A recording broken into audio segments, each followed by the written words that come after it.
Hello friends, welcome back to the Manzil Bharat. कैसे हैं आप सब? I hope you all are fine. और कल हमने नवंबर मंथ के करंट अफेयर्स डिस्कस किए थे, 20 क्वेश्चंस डिस्कस किए थे। आज हम रिमेनिंग क्वेश्चंस को डिस्कस करेंगे और इसके साथ हमारा जो नवंबर मंथ का करंट अफेयर्स है वो कंप्लीट हो जाएगा। तो without wasting much time start करते हैं। तो आज का जो पहला क्वेश्चन है that will be in series, अगर हम देखें तो that is question number 21। So Bangladesh has won the SAFF women's championship 2024 title by defeating which country? तो साउथ एशियन फुटबॉल फेडरेशन, ये एक कंपटीशन जो है विमेन्स कंपटीशन हुआ, उसमें बांग्लादेश की टीम जीती है। किस टीम को उसने हराया है ये आपको बताना है, ठीक है। South Asian football federation. So अगर हम बात करें इस पर्टिकुलर एसोसिएशन की तो 1997 में ये पर्टिकुलर एसोसिएशन बनी थी, 1997 में। और टोटल 7 कंट्रीज जो हैं, जो भी सार्क की कंट्रीज है ना, वो इस पर्टिकुलर फेडरेशन की, फुटबॉल फेडरेशन की जो मेंबर कंट्रीज है। सो बांग्लादेश ने चैंपियनशिप जीती है नेपाल को हराकर। किसे हराकर? नेपाल को। तो सही आंसर क्या हो जाएगा हमारा? Option number A, that is Nepal, ठीक है। सो दैट इज द आप एक तरह से कहें एम्बलम जो है South Asian federation, football federation का। Next is which ministry is responsible for conducting the census in India? Census जो है वो चल रहा है, 2021 में होना था, कोरोना की वजह से नहीं हो पाया, तो अभी चल रहा है। आपको बताना है कि कौन सी मिनिस्ट्री इसे कंडक्ट कराती है। ऑल्दो जो आप एक तरह से कहें सेंसस जो कंडक्ट कराया जाता है that is by the office of registrar general and census commission of India द्वारा कराया जाता है, बट वो किस मिनिस्ट्री के अंडर आती है ये आपको बताना है। अगर आपने प्रीवियस मेरा लेक्चर देखा है जो कल हमने डिस्कस किया था, तो आप इजीली इस आंसर को फाइंड आउट कर सकते हैं। Ministry of health family welfare, ministry of tourism, ministry of defence, ministry of home affairs. So it comes under ministry of home affairs, ठीक है। गृह मंत्रालय के अंडर आता है सेंसस का काम। और जैसे मैंने आपको बताया कि सेंसस कौन कंडक्ट कराता है? सेंसस कमीशन ऑफ इंडिया, ठीक है। सेंसस कमीशन ऑफ इंडिया और सेंट्रल रजिस्ट्रार जनरल, ठीक है, ऑफिस ऑफ रजिस्ट्रार जनरल। तो अभी प्रेजेंटली उस आप एक तरह से ऑफिस में कौन नियुक्त है? तो that is Shri Mrityunjay Kumar Narayan.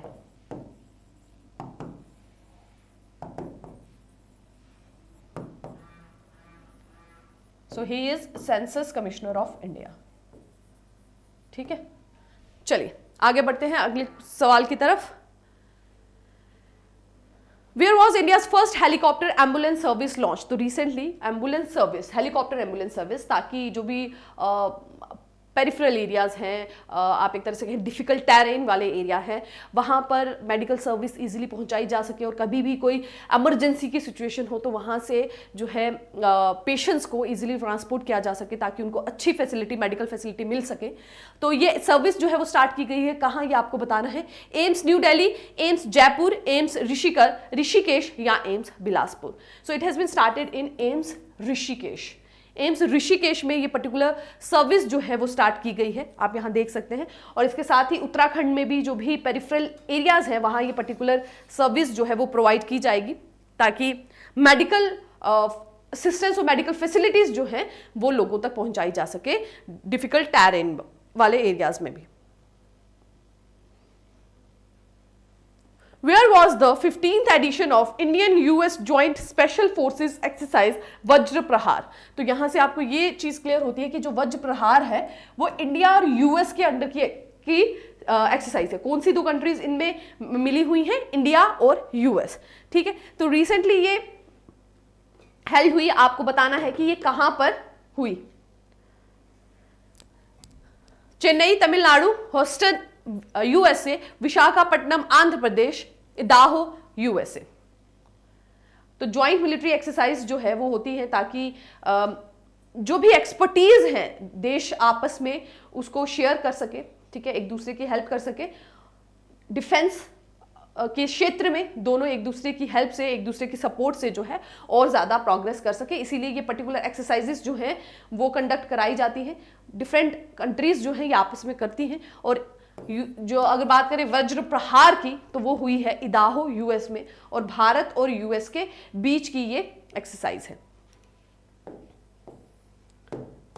Next question number 25 is mount Annapurna जो है, जो रिसेंटली न्यूज में रहा है, ये आपको बताना है कि ये कौन सी कंट्री में स्थित है, ठीक है। एक माउंट जो है वो कांस्टेबल के एग्जाम में भी पूछा गया था एक माउंटेन के बारे में। So this is mount Annapurna, आपको बताना है कहां पर है ये, म्यांमार, नेपाल, चाइना या इंडिया। सो माउंट अन्नपूर्णा की अगर हम बात करें तो ये नेपाल में स्थित है, it is located in the Nepal.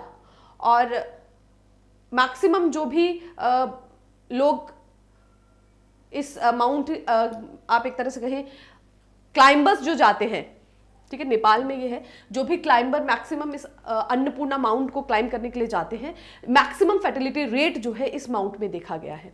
ठीक है, इस माउंटेन में मैक्सिमम फर्टिलिटी रेट देखा गया है, इसीलिए इसे किलर माउंटेन भी कहा जाता है। It is also known as a killer mountain because of the high fertility rate of climbers.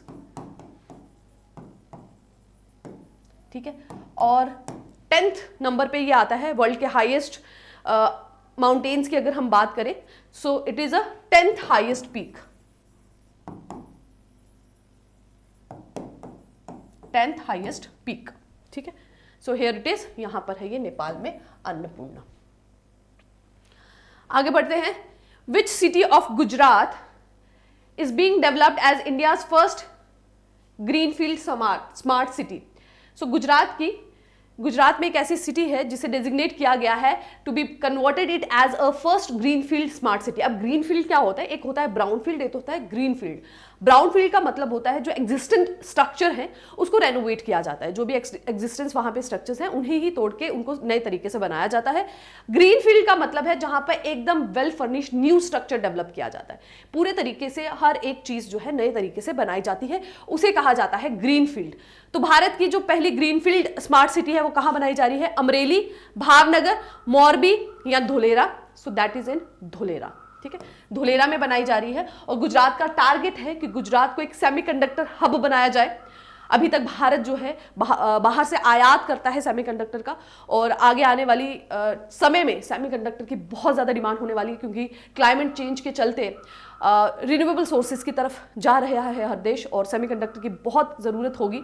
तो उसके चलते गुजरात को सेमीकंडक्टर का हब बनाने की बात हो रही है बाय 2047। ठीक है, तो धोलेरा को ग्रीनफील्ड स्मार्ट सिटी जो है की तरह डेवलप करने की बात हो रही है। Next is the Bibek Debroy committee was associated with which one of the following. तो बिबेक देबोराय रिसेंटली ये he is a passed away. ठीक है, तो ये एक कमेटी के साथ एसोसिएटेड थे। आपको बताना है वो कमेटी किस पर्टिकुलर बेस के ऊपर वो बनाई गई थी। Road safety, Indian railways, financial inclusion या इन्वायरमेंटल प्रोटेक्शन।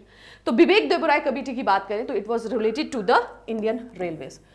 बहुत सारी रिकमेंडेशन इस कमेटी द्वारा दी गई थी, जैसे इंडियन रेलवेज का जो बजट है उसे मर्ज कर दिया जाए। ठीक है, सो बहुत सारे नए जो इनके रिकमेंडेशंस थी उसे जो है अडॉप्ट भी किया गया, और बहुत सारे मॉडिफिकेशन जो है रेलवे में लाए गए इसी कमेटी की रिकमेंडेशन के चलते हुए। ठीक है, रेलवे बोर्ड ऑफ चेयरमैन का जो डेजिग्नेशन है उसे भी सीईओ में कन्वर्ट करने की जो रिकमेंडेशन है इस कमेटी द्वारा दी गई थी। ठीक है, so Bibek Debroy committee is associated with Indian railways. जैसे लास्ट सेशन में भी मैंने आपको बताया था, पीडीएफ आपको जो है टेलीग्राम चैनल पे मिल जाएंगी। टेलीग्राम चैनल का लिंक आपको डिस्क्रिप्शन बॉक्स में मिल जाएगा, वहां जाके आप जो है टेलीग्राम चैनल को ज्वाइन कर सकते हैं। और जो बच्चे जेकेपी एसआई की तैयारी कर रहे हैं और किसी कोर्स को लेना चाहते हैं तो हमारी द मंजिल भारत ऐप पे आपको जेकेपी एसआई का कोर्स अवेलेबल हो जाएगा। ऐप का लिंक आपको डिस्क्रिप्शन बॉक्स में मिल जाएगा। 280 के अराउंड वीडियोस ऑलरेडी वहां पर अपलोडेड है। जो प्रीवियस सिलेबस रहा है उसी के बेस पे उन वीडियोस को बनाया गया है। जैसे ही नया सिलेबस आउट होगा, कुछ नए टॉपिक्स होंगे तो उन्हें भी उसमें इंक्लूड कर दिया जाएगा। सो अभी आप टाइम वेस्ट ना करें और अपने नए टारगेट की तरफ बढ़े। सो जाके अपना जो कोर्स है वो आप परचेज कर सकते हैं, लिंक डिस्क्रिप्शन बॉक्स पे मिल जाएगा। Pandit Ram Narayan who recently passed away was associated with which field? Pandit Ram Narayan music से एसोसिएटेड है, जर्नलिज्म से, पॉलिटिक्स से या स्पोर्ट्स से? पंडित राम नारायण। सो पंडित राम नारायण की बात करें तो ये एक सारंगी मैस्ट्रो रहे हैं, सो म्यूजिक से रिलेटेड है। ठीक है, ये आपने कहीं ना कहीं न्यूज में, न्यूज़पेपर में इन्हें देखा होगा। सो लेजेंडरी सारंगी मैस्ट्रो रहे हैं। एट द एज ऑफ 86 जो है 96 सॉरी, ये मुंबई में ये पास्ट अवे हो गए और रिनाउंड हिंदुस्तानी म्यूजिशियन ये रहे हैं। ठीक है, म्यूजिक में भी अगर हम बात करें तो दो तरह के म्यूजिक्स की बात की जाती है। अगर हम कल्चरल वे में देखें, हिंदुस्तानी म्यूजिक और कार्नेटिक म्यूजिक, ठीक है, कार्नेटिक म्यूजिक जो सदर्न इंडिया में ज्यादा आप एक तरह से कहें प्रचलित था। सो हिंदुस्तानी म्यूजिक से ये एसोसिएटेड थे। What atmospheric phenomena was recently observed over Antarctica Pine Island glacier by NASA's Landsat 8 satellite। तो नासा की एक सैटेलाइट द्वारा एक पर्टिकुलर एटमॉस्फेरिक फिनोमिना जो है कैच किया गया है। आपको बताना है कि वो कौन सा है और कहां हुआ। पाइन आइलैंड ग्लेशियर, अंटार्कटिका का ये ग्लेशियर है जो बहुत तेजी से रिट्रीट कर रहा है, बहुत तेजी से ये पिघल रहा है, ठीक है। पाइन आइलैंड ग्लेशियर, तो कौन सा फिनोमिना है वो आपको बताना है। फॉग बैंक, सी स्मोक, ऑरा बोरेलिस या डस्ट स्टॉर्म। तो ऑरोरा बोरेलिस तो आप ऑलरेडी एलिमिनेट कर सकते हैं। सो सही आंसर क्या है इसका, सी स्मोक। सी स्मोक, जब ठंडी हवाएं गर्म समुद्री पानी के साथ मिलती है तो एक फॉग जनरेट होती है जिसे सी स्मोक कहते हैं। और बहुत ज़्यादा क्लाइमेट चेंज का इम्पैक्ट अंटार्कटिका में देखने को मिल रहा है और बहुत तेज़ी से ये रिसीड कर रहा है। इसकी वजह से ये जो फिनोमिना है वो और ज़्यादा बढ़ गया है, ठीक है। इस तरह से थोड़ा सा आप एक तरह से कहें व्यू रहता है सी स्मोक का। Next is where was the first Asian Buddhist summit held. Asia की पहली बुद्धिस्ट समिट कहां पर हुई। Chennai, Hyderabad, New Delhi, Bengaluru. So that was held in New Delhi. New Delhi में हुई एशिया की पहली बुद्धिस्ट कॉन्फ्रेंस। कब हुई, नवंबर 5 और 6 के बीच में। थीम क्या था, role of Buddha Dhamma in strengthening Asia. Role of Buddha Dhamma in strengthening Asia, ठीक है। एशिया को स्ट्रेंथन करने में बुद्धा द्वारा जो धमा की बात की गई है, धमा जो कहा गया है, उसका क्या रोल है। So that was the theme. Which country has been elected as the president of the Indian International Solar Alliance until 2026? तो 2026 तक किस देश को बनाया गया है president of international solar alliance. तो ये अलायंस जो भारत और फ्रांस ने मिलकर बनाया था ताकि सोलर एनर्जी की तरफ और ज़्यादा उसको और ज़्यादा प्रमोट किया जा सके और उसके द्वारा जो बन रही है एनर्जी उसे बाकी देशों तक भी पहुंचाया जा सके, उन देशों तक भी जहां पर उतनी ज़्यादा सनलाइट नहीं पहुंचती और सोलर एनर्जी उतनी ज़्यादा प्रोड्यूस नहीं की जा सकती।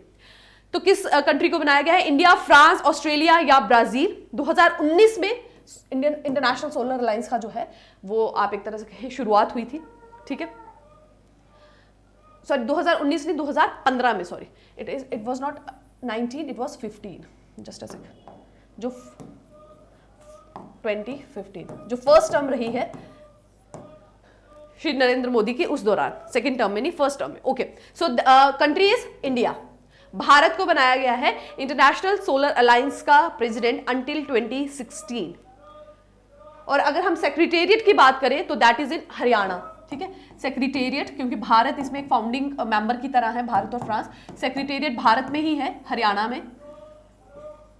कहां, गुरुग्राम में, ठीक है, गुरुग्राम हरियाणा में है। चलिए, which ministry launch the digital life certificate campaign 3.0 इन न्यू दिल्ली। किस मिनिस्ट्री के द्वारा लाया गया है digital life certificate campaign 3.0 in New Delhi. Ministry of Personal Public Grievances and Pension, Ministry of Home Affairs, Ministry of Electronics and Information Technology, Ministry of Rural Development। तो यहाँ बात हो रही है लाइफ सर्टिफिकेट की, ठीक है। लाइफ सर्टिफिकेट कब चाहिए होता है, पेंशनर्स को जनरली लाइफ सर्टिफिकेट चाहिए होता है। हर ईयर उनको अपना प्रूफ देना पड़ता है, लाइफ सर्टिफिकेट प्रेजेंट करना पड़ता है और उसका काम आप यहाँ से इजीली आइडेंटिफाई कर सकते हैं कौन सी मिनिस्ट्री के अंडर आएगा। That is ministry of personnel public grievances and pension, ठीक है।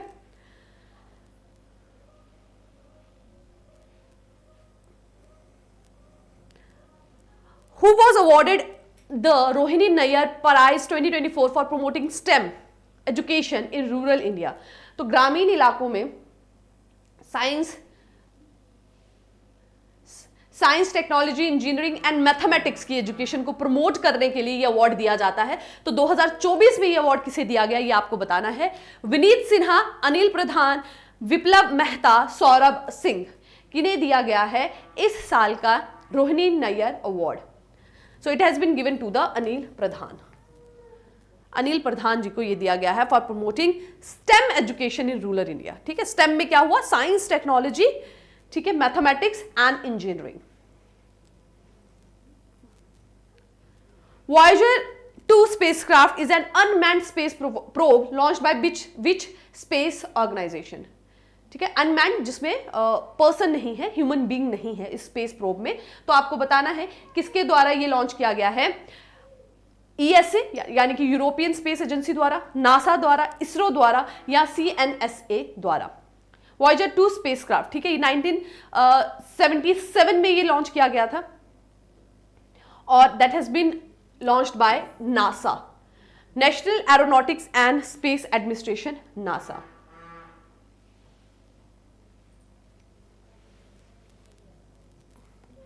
Which telecom operator has launched the country's first direct-to-device satellite internet service?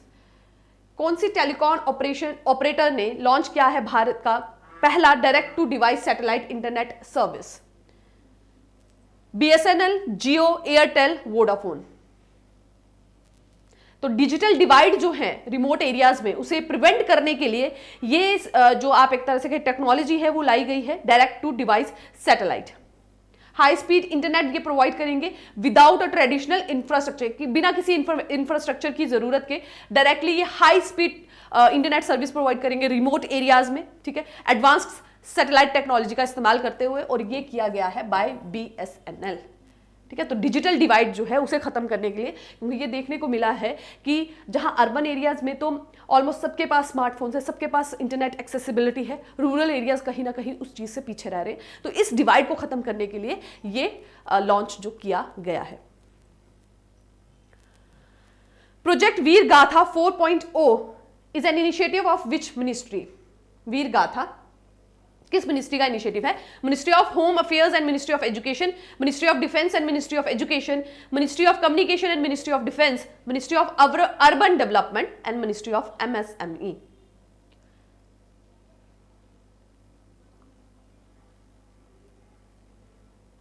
Okay, so that the correct answer is ministry of defence and ministry of education. इस particular ये जो initiative है वीर गाथा, इसका मतलब इसमें स्टूडेंट्स को इन्वॉल्व किया जाता है और जो भी स्टोरीज हैं, वैलर की स्टोरी है, बहादुरी की स्टोरीज हैं, जो गैलेंट्री अवार्ड्स के विनर्स रहे हैं, उनकी स्टोरीज को प्रमोट करने के लिए, उनको दुनिया को उनके बारे में जागरूक करने के लिए ये पर्टिकुलर इनिशिएटिव जो है वो लाया गया है, वीर गाथा। ठीक है, वीर गाथा मतलब वैलर की स्टोरीज। ठीक है, जो भी गैलेंट्री अवार्ड विनर्स हैं उनके बारे में जो स्टोरीज हैं वो स्टूडेंट्स के जो अमंग्स जो है वो स्प्रेड की जाती हैं, करेज की, उनके सेक्रीफाइसेस की स्टोरीज। तो मिनिस्ट्री ऑफ डिफेंस और मिनिस्ट्री ऑफ एजुकेशन द्वारा ये लाया गया है। तो 4.0 है, 2021 में ये स्टार्ट हुआ फर्स्ट पार्ट, 22 में इसका दूसरा, 23 में तीसरा और 4.0 इज इन 24। क्लियर? चलिए नेक्स्ट बढ़ते हैं क्वेश्चन नंबर 38 की तरफ। Nimmo Bazgo power station which was seen in the news is located in which UT? आप में से मैक्सिमम स्टूडेंट्स को ये आंसर पता होगा, that is Nimmo Bazgo power station जो है वो कहां सिचुएटेड है? So that is situated in Ladakh.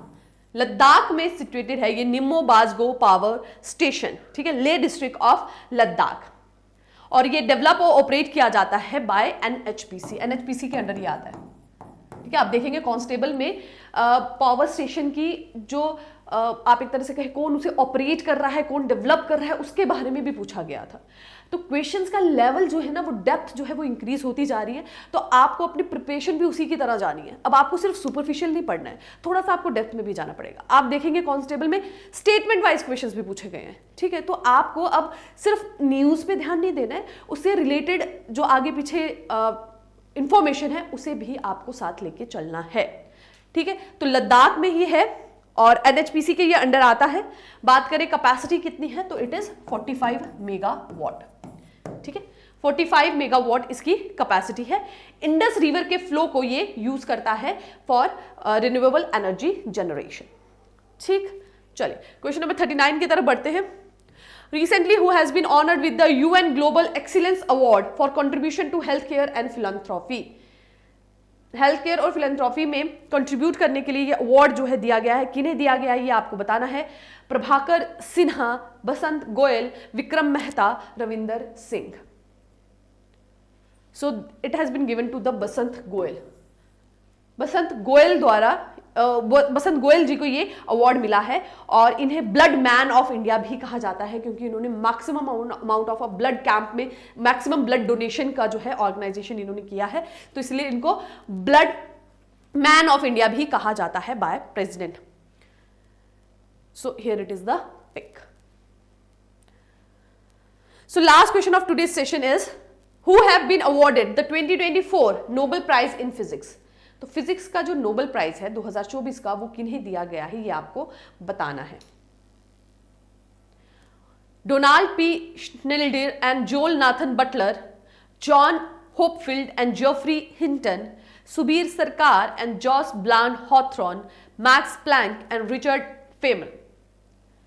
तो किन्हें मिला है ये फिजिक्स में नोबेल प्राइज इस ईयर का? So it has been given to the Hopfield and Geoffrey Hinton. इन्हें मिला है 2024 का Nobel prize in physics. So that is it for today's session. I hope ये जो सेशन है इससे आपको आपके प्रिपरेशन में हेल्प मिले। इसी तरह से जो भी करंट अफेयर्स रहेंगे, इंपॉर्टेंट न्यूज़ रहेंगे, मंथ वाइज आपके लिए मैं लेती आती रहूंगी। So thank you very much, take care and keep working hard.